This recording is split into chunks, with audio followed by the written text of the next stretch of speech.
चलो। नमस्ते सभी को। नमस्कार। ज्योति एकेडमी द्वारा संचालित ऑनलाइन क्लास में आपका स्वागत है। आज हम गणित की इकाई 5 समांतर श्रेणी का अध्ययन करेंगे। समांतर श्रेणी, जिसको अंग्रेजी में अर्थमेटिक प्रोग्रेशन कहते हैं। अर्थमेटिक प्रोग्रेशन, जिसका शोध नाम क्या होता है? एपी। अर्थात ए का मतलब अर्थमेटिक, टी का मतलब प्रोग्रेशन, समांतर श्रेणी। अब हमें सबसे पहले समांतर श्रेणी के बारे में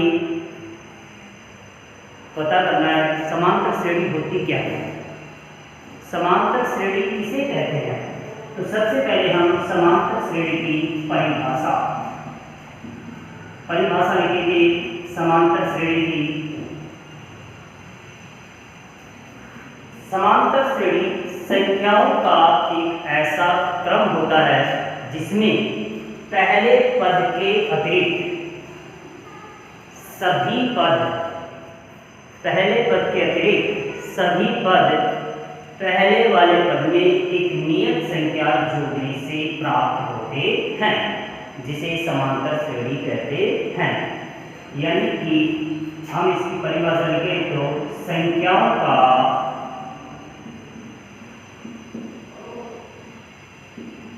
एक ऐसा क्रम जिसमें पहले पद के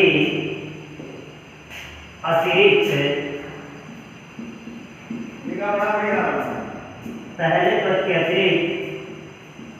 अन्य सभी पद पहले वाले पद में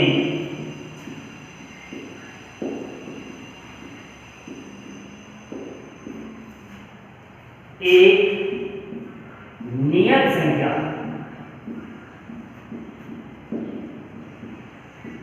जोड़ने पर प्राप्त होता है, जिसे समांतर श्रेणी कहते हैं।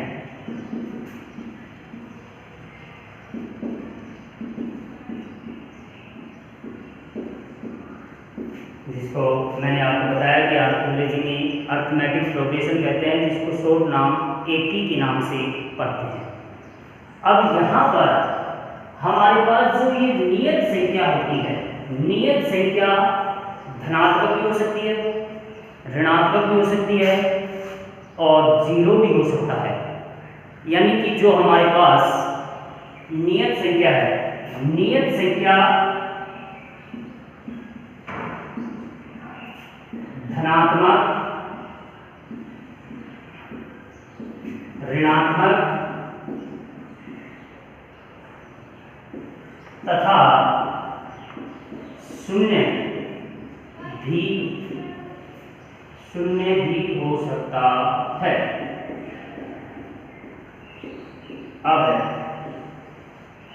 नियत संख्या को हम कॉमन डिफरेंस अर्थात सार अंतर कहते हैं।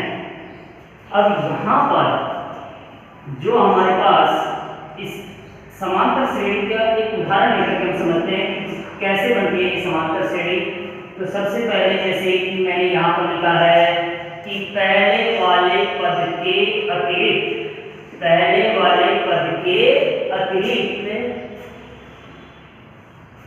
सभी पद पहले वाले पद में एक नियत या पूर्व पद में एक नियत संख्या जोड़ने पर प्राप्त होते हैं, जिसे क्या कहते हैं? समांतर श्रेणी। और ये नियत संख्या हमारे पास धनात्मक, ऋणात्मक तथा शून्य भी हो सकती है।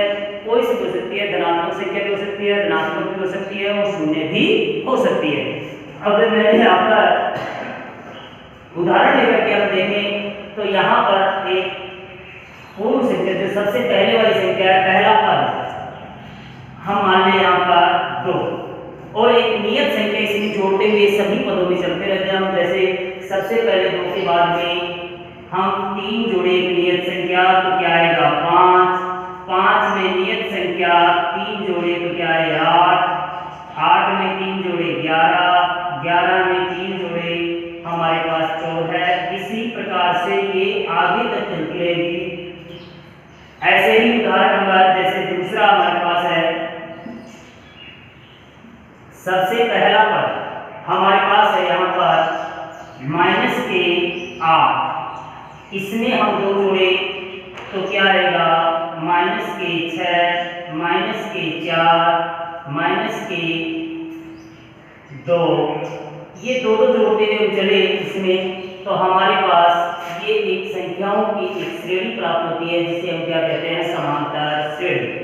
अब यहाँ पर इसमें हमारे पास जो पहला पद है, इस पहले पद को क्या कहा जाता है, प्रथम पद को हम A1, दूसरे को A2, तीसरे को A3, चौथे को A4 और पांचवें को A5। इसी प्रकार से जब हम आगे बढ़ेंगे तो A5, A6, A7, A8 इस प्रकार से आगे तक चलता रहेगा। अब यहाँ पर हमारे पास जो सबसे पहले है, यहाँ पर मैंने आपको बताया A1, A2, A3, A4, A5।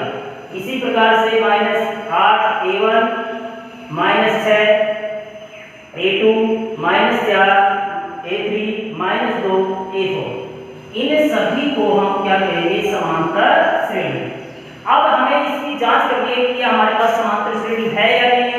इसका कैसे पता चले, तो मैंने आपको बताया था कि जो नियत संख्या होती है, नियत संख्या को हम क्या कहते हैं सार अंतर, कॉमन डिफरेंस, सार अंतर, जिसको शॉर्ट में किससे दर्शाते हैं DC। ये जो नियत संख्या होती है वो हमारे पास क्या कहलाती है सार अंतर। अब यहाँ पर हमारे पास सार अंतर जैसे प्रथम जो AP है, प्रथम जो श्रेणी है इसमें 5 - 2, ऐसे हमें उत्तरोत्तर पदों का क्या निकालना है अंतर। दूसरे पद में से प्रथम पद को घटाएंगे, तीसरे में से दूसरे को घटाएंगे, चौथे में से तीसरे को घटाएंगे और पांचवें में से चौथे को घटाएंगे। इस प्रकार से जो अंतर आएगा वो हमारे पास क्या कहलाएगा सार अंतर। यहाँ पर जैसे A2 - A1, 5 - 2, कितना सार अंतर आया 3। अब हमारे पास ये 3 सार अंतर आ गया। इसी प्रकार से अगर हमें इस समांतर श्रेणी के अंदर पहले से ही समांतर श्रेणी दे और सार अंतर पूछे, पहले से ही अगर समांतर श्रेणी दे और उसके बाद में हमें सार अंतर पूछे तो केवल इन्हीं 2 उत्तरोत्तर पदों का अंतर ज्ञात कर लो। चाहे तो दूसरे में से पहले पद को घटा दो, चाहे तीसरे में से दूसरे पद को घटा दो, या चौथे में से तीसरे पद को घटा दो। जो हमारे पास जो अंतर आएगा वो हमारे क्या कहलाएगा सार अंतर। अब इस सार अंतर में हमारे पास सार अंतर के लिए मैंने आपको बताया था कि सार अंतर धनात्मक भी हो सकता है, ऋणात्मक भी हो सकता है और शून्य भी हो सकता है।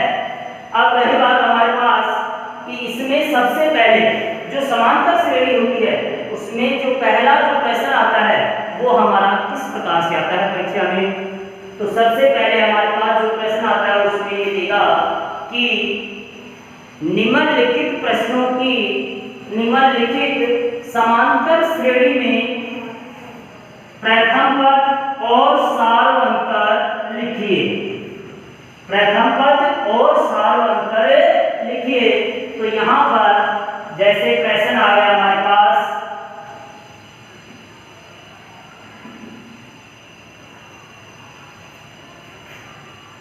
निम्नलिखित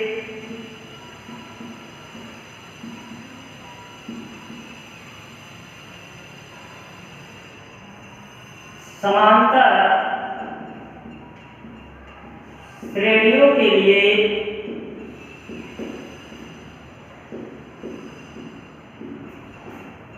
प्रथम पद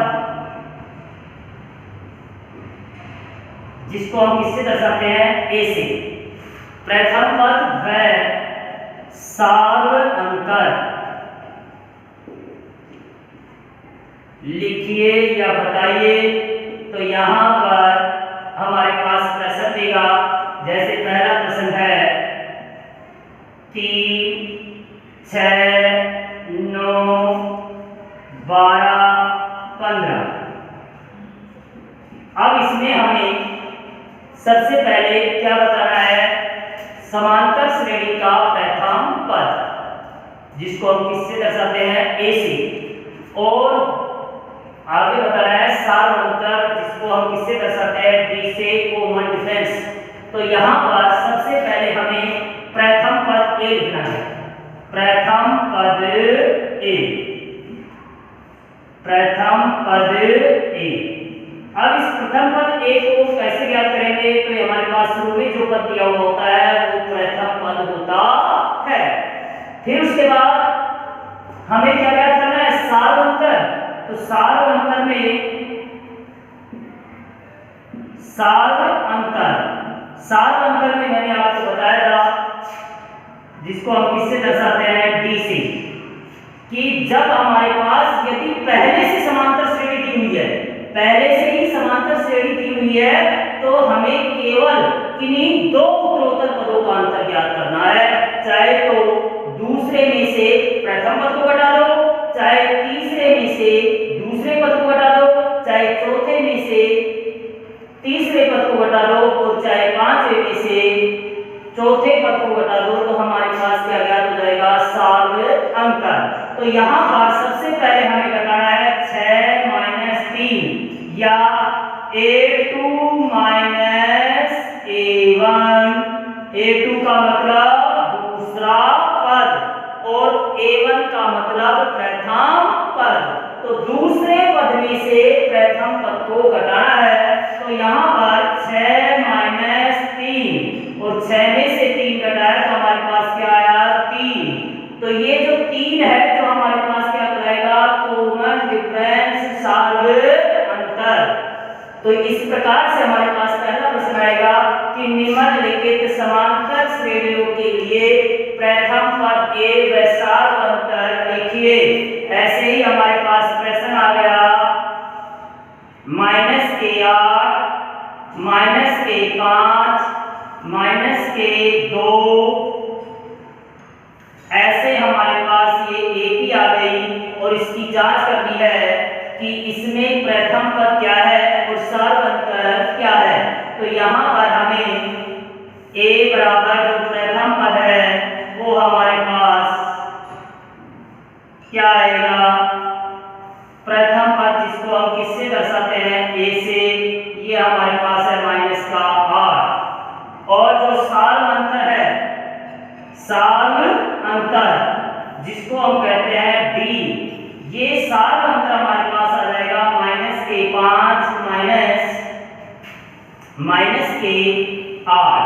अब यहाँ पर ये दो माइनस आएगा। मैंने आपको बताया कि जब सार्वंतर ज्ञात करें तो किन्हीं दो उत्तरोत्तर पदों का अंतर ज्ञात करते हैं, किन्हीं दो उत्तरोत्तर पदों का अंतर हम ज्ञात करते हैं। तो यहाँ पर देखो पहला जो हमारे पास है A2 - A1, A2 - A1। तो A2 का जो मान है हमारे पास है वो है -5, और ये जो माइनस है ये हमारे बीच में रहेगा माइनस, और A1 का मान है हमारे पास -8। अब आगे जब हम इसको हल करेंगे तो -5, माइनस को माइनस से गुणा करेंगे तो क्या आएगा, प्लस, और ये होगा +8। यानी कि -5 और +8। तो -5 + 8 कितना आ गया, 3। तो ये 3 हमारे पास क्या कराएगा, सार्वंतर। इसी प्रकार से हमारे पास तीसरा उदाहरण जब हम लेंगे तो यहाँ पर जैसे 3/2, 1/2, -1/2।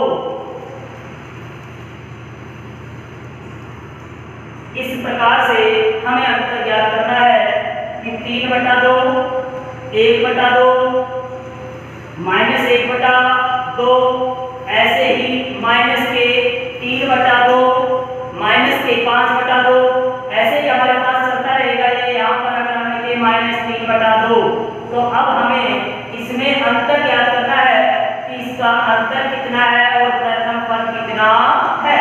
तो यहाँ पर जो हमारे पास प्रथम पद है a, वो हमारे पास कितना है 3/2, और जो सार अंतर है, सार अंतर जिसे हम कहते हैं d हमारे पास कितना आ जाएगा 1/2 -3/2, a2 -a1, a2 -a1।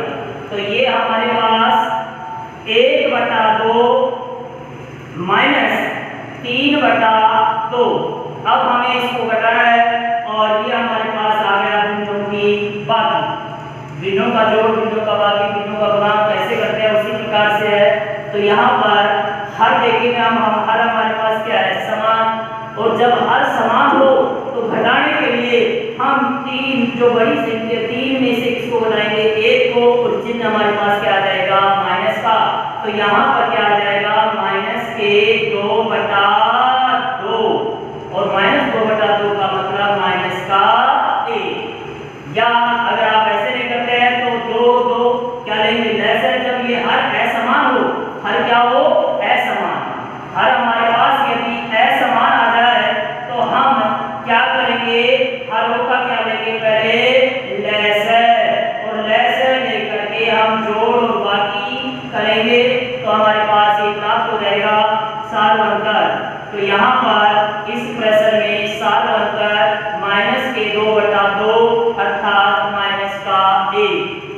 ठीक है, इसी के बाद इसी तरीके से हमारे पास समांतर श्रेणी का जो पहला प्रश्न है वो इसी प्रकार से आएगा कि निम्नलिखित समांतर श्रेणियों के लिए प्रथम पद a व सार अंतर d जो d लिखिए।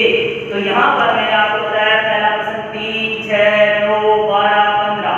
तो इसमें जो प्रथम पद है हमारे पास क्या था 3, और सार अंतर के लिए मैंने आपको बताया कि सार अंतर जब भी हम याद करें तो हमें इन्हीं दो उत्तरोत्तर पदों का अंतर याद करना है, और उत्तरोत्तर पदों का जो अंतर है वो हमारे पास क्या बताएगा सार अंतर, जिनमें उत्तरोत्तर पदों में हम चाहे तो दूसरे पद में से प्रथम पद को घटा दें, चाहे तीसरे पद में से दूसरे पद को घटा दें, चाहे चौथे पद में से तीसरे को घटा दें, पांचवें में से चौथे को घटा दें, तो हमारे पास जो अंतर आएगा वो क्या कहलाएगा सार अंतर।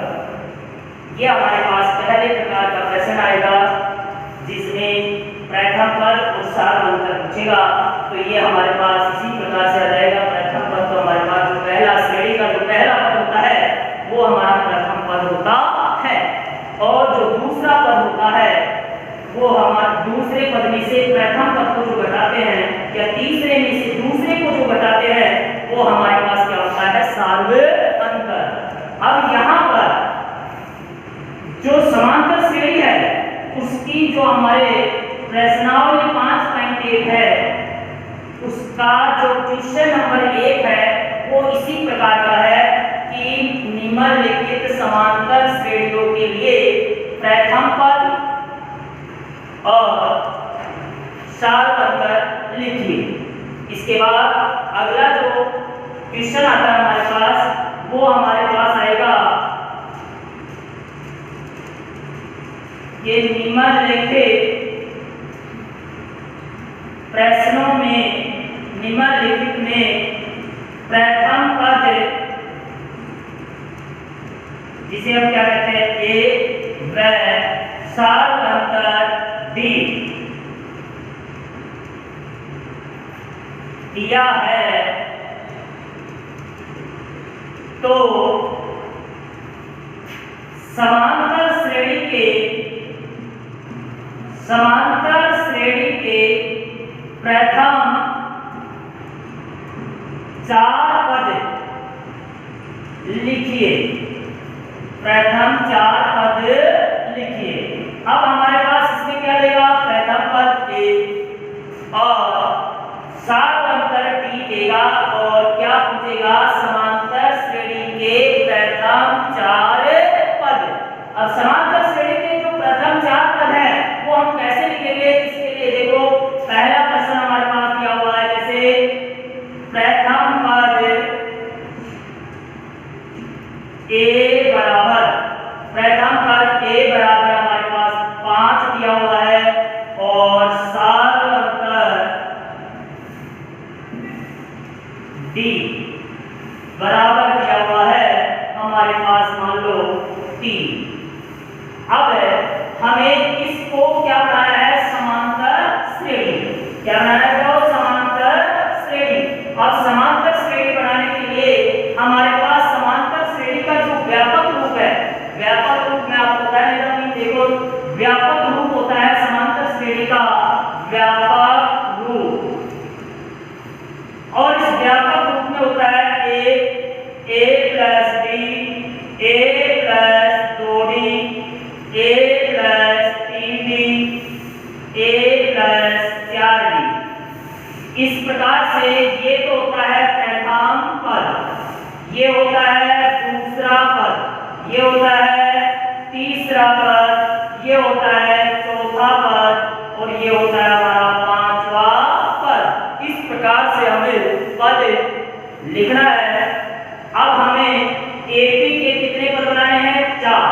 अब 4 पद बनाने के लिए हमारे पास प्रथम पद तो दिया हुआ है, प्रथम पद तो दिया हुआ है, तो समांतर श्रेणी के 4 पद लिखना है। प्रथम पद हमारे पास दिया हुआ है, तो शेष 3 पद, शेष 3 पद आपको ज्ञात करना है। और वो 3 पद हम किस प्रकार से ज्ञात करेंगे, इसके लिए देखो जो हमारा व्यापक रूप है उसमें सबसे पहले a बराबर हमारे पास क्या दिया हुआ है, 5। a बराबर कितना दिया हुआ है, 5, जिसे हम क्या कहते हैं, प्रथम पद। और इसका a2 जिसे हम क्या कहेंगे, दूसरा पद। दूसरा पद ज्ञात करने के लिए a प्लस b, यानी कि जो प्रथम पद दिया हुआ है उसमें हमें किसको जोड़ना है, सार्वंतर को। प्रथम पद में किसको जोड़ना है, सार्वंतर को। तो हमारे पास क्या आ जाएगा, दूसरा पद आ जाएगा। तो यहाँ पर a का मान कितना है, 5 और b हमारे पास कितना है, 3। 5 प्लस 3 ये कितना आ गया, 8। तो यहाँ पर दूसरा पद हमारा क्या है, 8। दूसरा पद क्या है, 8। ऐसे ही हमारे पास तीसरा पद आ जाएगा। तीसरा पद ज्ञात करने के लिए a plus 2d, a plus 2d, ये हमारे पास a1, ये a2, ये a3, ये a4, ये a5, यानी कि पहला पद, दूसरा पद, तीसरा पद, चौथा पद और 5वां पद। अब यहाँ पर a3 बराबर क्या आ जाएगा, a प्लस 2d। अब a प्लस 2d, a का मान हमारे पास कितना है, 5। प्रश्न में दिया हुआ है, कहीं से देखने की जरूरत नहीं है, प्रश्न में देखेंगे a बराबर हमारे पास कितना है, 5 प्लस 2d, 2 और 2 और d के बीच में कोई चिन्ह नहीं है, तो यहाँ पर क्या होगा, मल्टीप्लाई गुणा होगा। तो 2 गुणा d का मान जो कितना है, 3। जो d का मान कितना है, 3। तो यहाँ पर 5 प्लस 2 दिया 6, यानी कि हमारे पास आ गया 11। AP जो समांतर श्रेणी है उसका प्रथम पद हमारे पास क्या हो गया है, 5। दूसरा पद कितना आ गया, 8। तीसरा पद हमारे पास कितना आ गया, 11। इसी प्रकार से हमारे पास चलेगा चौथा पद। अब चौथे पद के लिए क्या करेंगे, इसके अंदर a plus 3d, a plus 3d। तो a का मान हमारे पास कितना है भाई, a का मान हमारे पास कितना है, 5। a का मान कितना है, 5। तो a की जगह तो आ जाएगा 5 प्लस d का मान, सार्वंतर जो d है, d हमारे पास कितना है, 3। 3 गुणा d कितना है, 3। तो 5 या 9, 5 और 9 कितने हो गए 14। इस प्रकार से हमारे पास एक कौन सा पद ज्ञात हो जाएगा चौथा पद। अब हमें चौथा पद ज्ञात करने के बाद समांतर श्रेणी के अंदर हमें कितने पद पूछा है प्रथम 4 पद। तो एपी के जो कि अरिथमेटिक प्रोग्रेशन होता है उसमें मैंने आपको बताया था कि समांतर श्रेणी को शॉर्ट रूप में क्या करते हैं एपी, क्योंकि ये एपी बार-बार आएगा तो एपी का मतलब होता है अरिथमेटिक प्रोग्रेशन अर्थात समांतर श्रेणी। तो यहाँ पर एपी के प्रथम 4 पद, एपी के प्रथम 4 पद हमारे पास कौन से आ गए। पहला पद हमारे पास जो प्रश्न में दिया हुआ है वो है हमारे पास 5, दूसरा पद हमने क्या किया है 8, तीसरा पद हमारे पास कौन सा है 11, तीसरा पद कौन सा है 11 और चौथा पद हमारे पास क्या है 14। इस प्रकार समांतर श्रेणी के प्रथम 4 पद ज्ञात होंगे। इसी प्रकार से हमारे पास एक और दूसरा तरीका है जिसमें हम समांतर श्रेणी का पहला पद, दूसरा पद, तीसरा पद, चौथा पद ये ज्ञात कर सकते हैं, जिसमें हमारे पास जैसे हमें पांचवा पद ज्ञात करना है। कौन सा पद ज्ञात करना है पांचवा पद। और तो पांचवा पद ज्ञात करने के लिए चौथा पद अगर हमारे पास ज्ञात है, चौथा पद ज्ञात है तो एक और में क्या जोड़ देंगे डी, यानी कि चौथे पद में हम क्या जोड़ेंगे सार्वंतर, तो भी हमारे पास कौन सा पद ज्ञात हो जाएगा पांचवा पद। लेकिन हमारे पास चौथा पद दिया हुआ नहीं है, तो यहाँ पर जो हमारे तरीका है कि पांचवा पद ज्ञात करने के लिए a + 4d, ऐसे ही हमारे पास 11वां पद ज्ञात करने के लिए a + 10d, 9वां पद ज्ञात करने के लिए a + 8d का प्रयोग करेंगे। ऐसे ही हमारे पास एक और प्रश्न देखो जो क्वेश्चन नंबर 2 है वो देखेंगे। तो दूसरे क्वेश्चन में भी हमें ऐसे ही देगा कि इसका प्रथम पद देगा। प्रथम पद जैसे यहाँ पर क्वेश्चन नंबर 2 है प्रथम पद, जिसको हम कहते हैं ए, कितना दिया हुआ है -1.25, -1.25 और इसका जो सार्वंतर है वो हमारे पास डी प्रश्न में दिया हुआ है -0.25।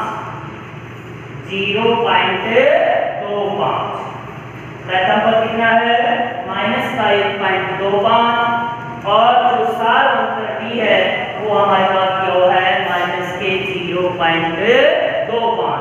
अब इसके अंदर हमें समांतर श्रेणी बनानी है। समांतर श्रेणी के कितने पद लिखने हैं हमें 4 पद बनाने के लिए हमारे पास पहला पद प्रश्न में दिया हुआ है और पहला पद हमारे पास कितना है -1.25 और इसका सार्वंतर हमारे पास क्या हुआ है -0.25।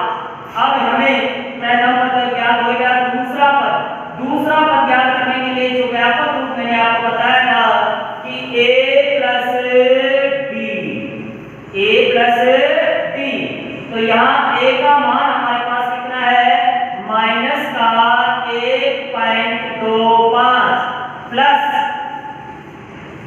-0.25। अब हमारे पास इन दोनों को जोड़ना है, पहली संख्या माइनस की दूसरी भी माइनस की, तो समान चिन्ह वालों को जोड़ देते हैं। तो यहाँ पर माइनस का तो क्या आएगा चिन्ह और 5 और 5 10, 10 का 0, 2 2 4 1 5, पॉइंट का पॉइंट, 1 में 0 जोड़ेंगे तो क्या आएगा 1.50। तो यहाँ पर हमारे पास दूसरा पद क्या आ जाएगा -1.50। ऐसे ही हमें तीसरा पद ज्ञात करना है, तो तीसरा पद क्या होगा। तीसरा पद है हमारे पास a प्लस व्यापक रूप बताया था 2d, a + 2d, तो a का मान हमारे पास कितना है माइनस का 1.25 प्लस 2 गुना डी का मान कितना है 0 माइनस 0.25। अब हमें इन दो को पहले किससे गुणा करना है माइनस 0.25 से गुणा करना है, तो यहाँ आएगा माइनस का 1.25 जो कि क्यों अब हमें गुणा करना है दो किसका है हमारे पास प्लस का और 0.25 किसका है माइनस का।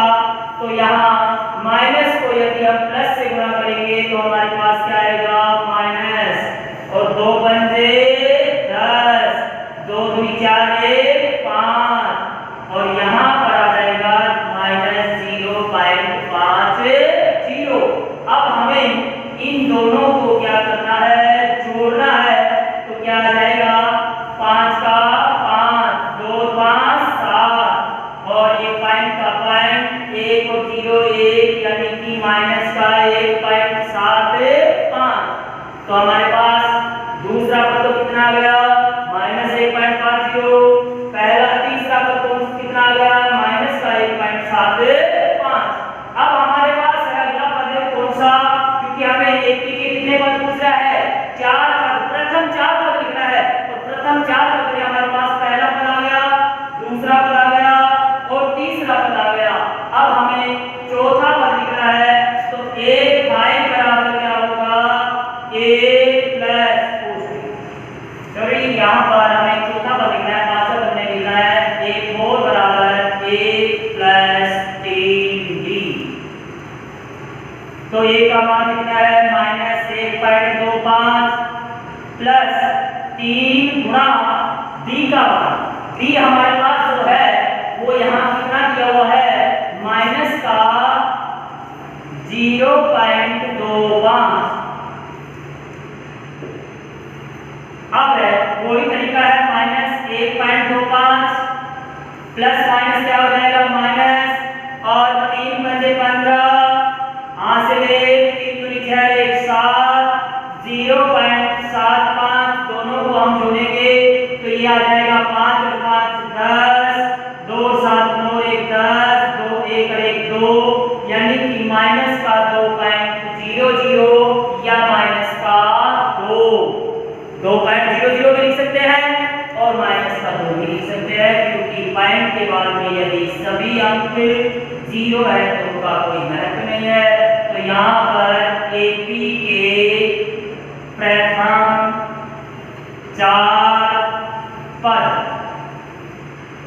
एपी के प्रथम 4 पद हमारे पास कौन से आ गए, पहला पद है माइनस का 1.25, दूसरा हमारे पास क्या है माइनस का 1.50 और तीसरा पद है माइनस का 1.75 और जो चौथा पद है हमारे पास वो है माइनस का 2.00। इस प्रकार से हमारे पास एपी के प्रथम 4 पद ज्ञात होंगे। ऐसे ही अगर हमें पूछ ले कि एपी के प्रथम 5 पद लिखे तो हमें पांचवा पद ज्ञात करना है, 6 पद लिखे तो छठा पद भी ज्ञात करना है। तो ये आप क्या गया होगा समझने में। यहाँ पर हमारे पास जो हमने आपको बताया कि एपी के प्रश्न हमारे पास क्या देगा कि निम्नलिखित में प्रथम पद एक सामांतर डी दिया है तो समांतर श्रेणी के प्रथम 4 पद लिखिए। ये हमें प्रश्न में देगा, क्या क्या देगा प्रथम पद देगा और दूसरे नंबर पे क्या देगा सामांतर, प्रथम पद और सामांतर देगा। और हमें एपी के प्रथम 4 पद 5 पद 8 पद कितने भी पद हमें पूछ सकता है कि एपी के प्रथम 4 पद लिखे, एपी के प्रथम 5 पद लिखे। तो यहाँ पर हमारे पास जो प्रथम पद ए है हमारे पास कितना दिया हुआ है माइनस का 1.25 और जो सामांतर है वो हमारा है -0.25। अब हमें इस समांतर श्रेणी बनाने के लिए इसके दूसरा पद, तीसरा पद, चौथा पद यानी कि एपी के प्रथम 4 पद हमें लिखना है। तो यहाँ पहले नंबर पे हमें कौन सा पद याद किया आपने दूसरा, अभी मैंने आपको बताया था दूसरा पद ज्ञात करना है दूसरा, और दूसरा पद ज्ञात करने के लिए a प्लस b, a का मान हमारे पास कितना है भाई माइनस का 1.25 प्लस b का मान कितना है माइनस का 0.25, दोनों को जोड़ेंगे, दोनों संख्या हमारे पास माइनस की है, तो दोनों संख्या जुड़कर के चिन्ह किसका रहेगा माइनस का, और उत्तर भी किसका आएगा माइनस का। तो यहाँ पर हम जोड़ेंगे 5 और 5 10, 2 2 4 1 5 माइनस का 1.50। ऐसे हमारे पास तीसरा पद आएगा a plus 2d, a plus 2d, और a प्लस 2d ज्ञात करने के लिए a हमारे पास कितना दिया हुआ है माइनस का 1.25 प्लस 2d, 2 गुना d का मान हमारे पास कितना है माइनस का 0.25, तो यहाँ पर माइनस 1.25 प्लस को किससे गुणा करेंगे माइनस से, पहले हमें चिन्ह को चिन्ह से गुणा करना है, तो प्लस को माइनस से गुणा करेंगे, तो यहाँ पर क्या आएगा माइनस, और 2 पंजे 10, 2 दूनी 4 1 5, तो माइनस के 0.50। अब हमें समान चिन्ह वाले जुड़ जाते हैं, तो इनको हमें जोड़ना है, तो कितना आएगा भाई माइनस का 1.75। ऐसे हमें चौथा पद ज्ञात करना है a प्लस 3b, तो माइनस 1.25 प्लस 3 गुना b का मान हमारे पास कितना है माइनस 0.25, तो यहाँ आ जाएगा a का मान माइनस का 1.25 माइनस का 0.25, क्योंकि ये प्लस माइनस क्या आ जाएगा माइनस, 3 पंजे 15, 3 दूनी 6 1 7। अब हम इन दोनों को जोड़ेंगे तो क्या आएगा माइनस के 2.00। तो यहाँ हमें क्या पूछा था प्रश्न में कि एपी के प्रथम 4 पद लिखिए, तो एपी के प्रथम 4 पद हमारे पास ज्ञात हो गए हैं। पहला पद हमारे पास क्या है माइनस का 1.25, दूसरा पद हमारे पास क्या है माइनस का 1.50, और तीसरा पद हमारे पास है माइनस का 1.75। इसी प्रकार से चौथा पद आ जाएगा हमारे पास माइनस का 2.00 या माइनस का 2। अब हमें इसमें कोई दिक्कत नहीं होनी चाहिए कि यहाँ पर हमें पूछेगा कि प्रथम पद दे देगा, साल अंतर दे देगा और एपी बढ़वाएगा, या एपी के प्रथम 4 पद लिखिए, 5 पद लिखिए, 6 पद लिखिए, कितने भी पद हमारे पास लिखवा सकता है। तो हमारे पास यही तरीका है कि हमारा जो पहला पद है वो क्या दिया हुआ है, दूसरा पद कैसे ज्ञात करना है। अब दूसरा पद हमारे पास a प्लस b, तीसरा पद a प्लस 2d, चौथा पद a प्लस 3d, पांचवा पद a प्लस 4d, छठा पद हमारे पास आ जाए तो a प्लस 5d। इस प्रकार से हमें एपी के प्रथम 4 पद लिखना है। एक और हम उदाहरण देखते हैं यहाँ पर, तो एक और उदाहरण हमारे पास जैसे आ गया,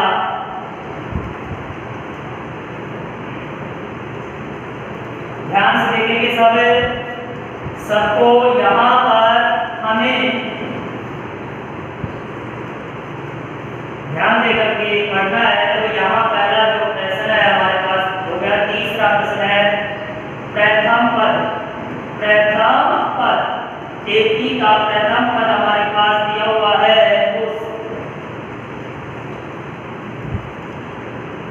1/2, और साल अंतर हमारे पास है 3/4। प्रथम पद इसको कहते हैं a, साल अंतर जिसे हम कहते हैं d।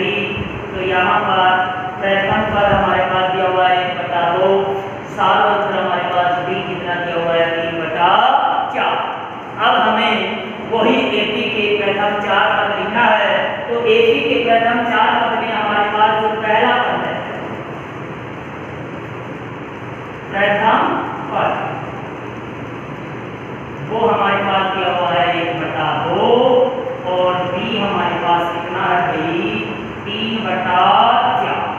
अब हमें दूसरा पद ज्ञात करना है a2 बराबर, बोलो a2 बराबर क्या आएगा a प्लस b। तो यहाँ पर क्या आएगा भाई a प्लस b, a का मान कितना है 1/2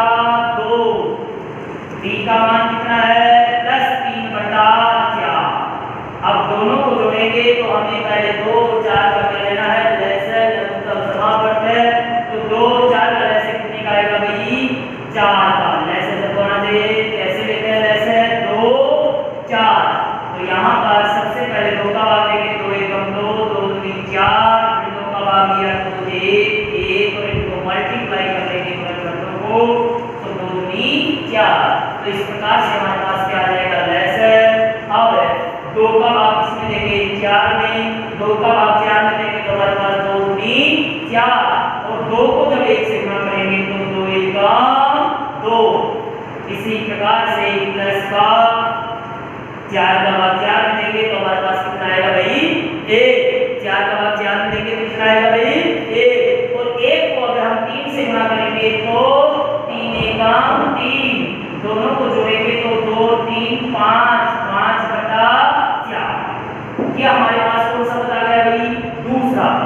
ऐसे ही हमें तीसरा पद ज्ञात करना है। a 3 बराबर a plus 2d, a plus 2d और a का मान हमारे पास कितना दिया हुआ है 1 बटा 2। a का मान कितना है 1 बटा 2 प्लस वही तरीका है हमारे पास जो पिछले प्रश्न में हमने किया है 2d 2 गुना d और 2 गुना d का मान हमारे पास कितना दिया हुआ है 3 बटा 4। तो यहाँ पर आ जाएगा 2 गुना 3 बटा 4। अब यहाँ पर हम यह तो इसको काट लेंगे, 2 को 4 से काटेंगे तो 2 1 2 और 2 दूनी 4। तो यहाँ पर 2 1 2 2 दूनी 4 1 बटा 2 प्लस 3 बटा 2 हर समान है तो 3 अरे 4 4 बटा 2 यानी कि हमारे पास पद आ गया 2। पद क्या आ गया 2। तो यहाँ पर हमारे पास तीसरा पद क्या रहेगा 2। अगर हमें वैसे गुणा करना है तो 3 दूनी 6 6 बटा क्या था 4 फिर 1 बटा 2 में 6 बटा 4 को क्या करते जोड़ दे तो 2 6 का लेसर लेते, लेसर लेने के बाद हमारे पास किसका लेसर आता 6 का। इस प्रकार से हल करते। अब हमारे पास ऐसे ही चौथा पद ज्ञात करना है तो चौथा पद ज्ञात करने के लिए हमारे पास क्या आएगा a प्लस चौथे पद के लिए क्या आएगा a प्लस 3d। आपको मैंने बताया था कि चौथा पद ज्ञात करने के लिए a प्लस 3d का प्रयोग करेंगे। पांचवें पद के लिए a प्लस 4d, छठा पद है तो हमारे पास a प्लस 5d। तो यहाँ पर a का मान कितना है a का मान हमारे पास कितना दिया हुआ है भाई 1 बटा 2 प्लस 3 गुणा d और d की जगह 3 बटा 4, d की जगह क्या आ जाएगा 3 बटा 4। तो यहाँ पर आ जाएगा 1 बटा 2 प्लस यहाँ कटेगा नहीं तो 3 दिया 9 और 9 बटा 4। अब यहाँ पर 2 4 का लेसर लेंगे तो हमारे पास कितने का आएगा भाई लेसर 4 का। 2 का भाग 4 में देंगे तो 2 दूनी 4 और 2 1 2।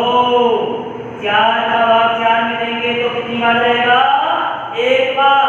तो 1 को यदि हम 9 से गुणा करेंगे तो हमारे पास क्या आ जाएगा भाई 9 1 क्या आ जाएगा 9 1 9 और दोनों को जोड़ेंगे तो 2 9 11 11 बटा 4।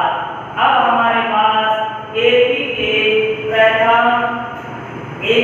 प्रथम कितने पद ज्ञात हो गए 4 पद, जिसमें पहला पद हमारे पास क्या है 1 बटा 2, दूसरा पद हमारे पास क्या है 5 बटा 4, तीसरा पद हमारे पास आया है 2 और चौथा पद हमारे पास आया है 11 बटा 4।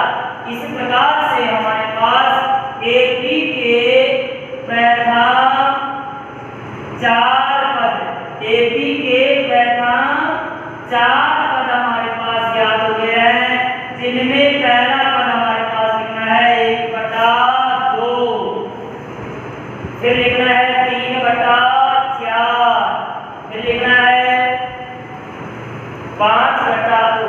3 बटा 4 साधारण है।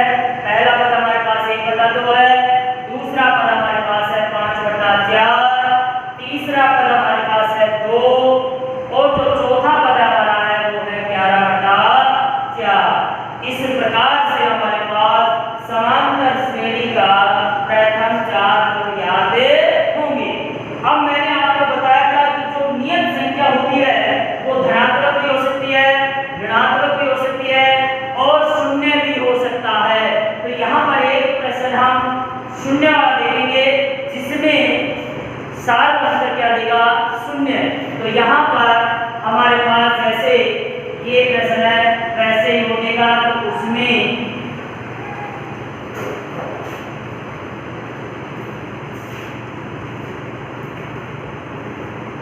यहाँ पर 3/4 ये जो प्रथम पद है हमारा, प्रथम पद हमारे पास दे दिया a बराबर 3/4 और सार अंतर 0, सार अंतर क्या दे दिया, 0। तो यहाँ पर हम उसी प्रकार से प्रश्न को हल करते हुए जाएंगे। तो पहले कौन सा पद ज्ञात करेंगे, दूसरा पद। a2 बराबर क्या आएगा, 3/4 यानी कि a plus d, a plus d। और a का मान हमारे पास कितना है, 3/4 प्लस d का मान हमारे पास कितना है भाई, 0। तो ये आ जाएगा, दोनों को जब जोड़ेंगे तो हमारे पास क्या आएगा, 3/4। क्योंकि जब किसी संख्या में 0 को जोड़ा जाता है तो वही संख्या प्राप्त होती है। ऐसे ही हमारे पास है तीसरा पद, तो ये भी हो जाएगा a प्लस, बोलो 2d, a प्लस क्या आएगा, 2d। a का मान हमारे पास कितना है, 3/4 प्लस 2 d के मध्य चिन्ह नहीं है तो 2 गुणा d, और d का मान हमारे पास कितना है भाई, 0। तो यहाँ आ जाएगा 3/4 प्लस 2 को 0 से गुणा करेंगे तो क्या आएगा, 0। तो ये हमारे पास तीसरा पद आ जाएगा 3/4। ऐसे ही हमारे पास है चौथा पद, a plus 3d, a plus 3d। अब a का मान वही कितना है, 3/4 प्लस 3 गुणा d का मान 0। तो ये आ जाएगा 3/4 प्लस 0। और इनको यदि हम जोड़ेंगे तो हमारे पास क्या आ जाएगा, 3/4। इस प्रकार से हमारे पास एपी के प्रथम 4 पद ज्ञात होंगे, जो कि सभी चारों पद क्या होंगे, समान। क्योंकि यहाँ पर जो सार अंतर है वो हमारा क्या है, 0। तो मैंने आपको बताया था, शुरुआत में बताया था कि समांतर श्रेणी में पदों का जो क्रम होता है उसमें जो नियत संख्या हमारी जोड़ी जाती है वो नियत संख्या धनात्मक भी हो सकती है, ऋणात्मक भी हो सकती है और 0 भी हो सकता है। तो यहाँ पर हमारे पास जो नियत संख्या है, जिसे हम क्या कहते हैं, नियत संख्या को सार अंतर, नियत संख्या को क्या कहते हैं हम, सार अंतर। और ये सार अंतर हमारे पास क्या है, 0। इस प्रकार से हमारे पास ये एपी के प्रथम 4 पद आएंगे। एपी के प्रथम 4 पदों में सभी पद क्या रहेंगे, समान। 3/4 3/4 3/4 3/4। तो इस प्रकार से हमारे पास एपी के चारों पद ज्ञात होंगे। चारों पद क्या रहेंगे, समान। समान क्यों रहेंगे, क्योंकि इसमें सार अंतर 0 है। सार अंतर हमारे पास क्या है, 0। अब आगे हमारे पास मैंने आपको बताया था कि जो समांतर श्रेणी है उस समांतर श्रेणी का जो पहला जो बिंदु है वो हमारे पास इसी प्रकार का आएगा। 5.1 के अंदर जो क्वेश्चन है हमारे पास ये इसी प्रकार के है, और जो पहला नंबर का जो बिंदु शुरू होता है वो इसी प्रकार से होता है, जिसमें पहला प्रश्न तो क्या देगा, समांतर श्रेणी देगा, उसका प्रथम पद और सार अंतर आपको लिखना है। तो प्रथम पद और सार अंतर बताने लिखने के लिए मैंने आपको बताया था कि जो पहला पद होता है उसको हम A1 के नाम से या A के नाम से जानते हैं। तो वो हमारे पास प्रश्न में दिया हुआ होगा कि प्रथम पद हमारे पास क्या है, जो प्रश्न में देगा कि उसी प्रकार से साल अंतर देगा। तो साल अंतर ज्ञात करने के लिए मैंने आपको बताया कि प्रथम पद और साल अंतर पूछेगा। तो प्रथम पद हमारे पास जो पहला पद होगा वो देगा, सूची देगा, एक सूची देगा जिसको हम समांतर श्रेणी कहेगा। पहले से ही समांतर श्रेणी दे देगा, पहले से क्या देगा, समांतर श्रेणी। उस पहले से ही जो समांतर श्रेणी देगा उसमें हमें प्रथम पद और साल अंतर पूछ लेगा। तो पहला जो स्टेप हमारा पहला जो बिंदु है वो हमारे पास यही है। तो साल अंतर ज्ञात करने के लिए मैंने आपको बताया था कि किन्हीं दो उत्तरोत्तर पदों का अंतर ज्ञात करना है। अगर प्रश्न में पहले से ही समांतर श्रेणी प्रश्न में दी हुई है तो उसमें हमें और किन्हीं पदों का अंतर नहीं ज्ञात करना है, केवल किन्हीं दो उत्तरोत्तर पदों का अंतर ज्ञात करना है, जिनमें या तो हमें दूसरे पद में से किसको घटाना है, प्रथम पद को, या तीसरे पद में से हमें किसको घटाना है, दूसरे पद को, या चौथे पद में से तीसरे पद को घटा करके हमें साल अंतर ज्ञात करना है। और दूसरा जो प्रश्न मैंने आपको बताया है वो इस प्रकार से देगा कि निम्नलिखित में प्रथम पद देगा और साल अंतर देगा। क्या देगा बेटाओ, प्रथम पद और साल अंतर देगा, प्रथम पद देगा, साल अंतर देगा। और उस प्रथम पद और साल अंतर में आपको क्या पूछेगा, एपी के प्रथम 4 पद लिखे, प्रथम 5 पद लिखे, या समांतर श्रेणी बनाइए, या फिर क्या देगा, समांतर श्रेणी बनाइए। और समांतर श्रेणी बनाने के लिए हमें 2, 4, 5 पद ज्ञात करना है, चाहे 3 ज्ञात करो, 4 ज्ञात कर लो, 5 ज्ञात कर लो। अगर प्रश्न में दे दिया कि प्रथम 4 पद लिखिए तो आपको प्रथम 4 पद लिखने के लिए प्रथम 4 पद ही लिखना है। और 4 पदों में पहला पद हमारे पास दे देता है, दूसरा पद, तीसरा पद और चौथा पद हमें इस प्रकार से ज्ञात करने हैं।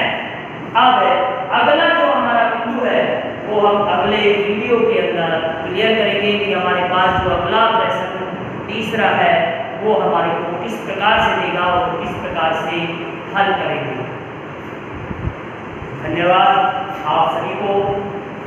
आप सभी घर पर रह करके इस वीडियो को देखें और अपने जो इकाई 5 है उससे संबंधित, इनसे संबंधित अगर कोई प्रश्न है तो मेरे पर्सनल नंबर पर आप कॉन्टैक्ट करके पूछ सकते हैं कि सर ये समस्या है।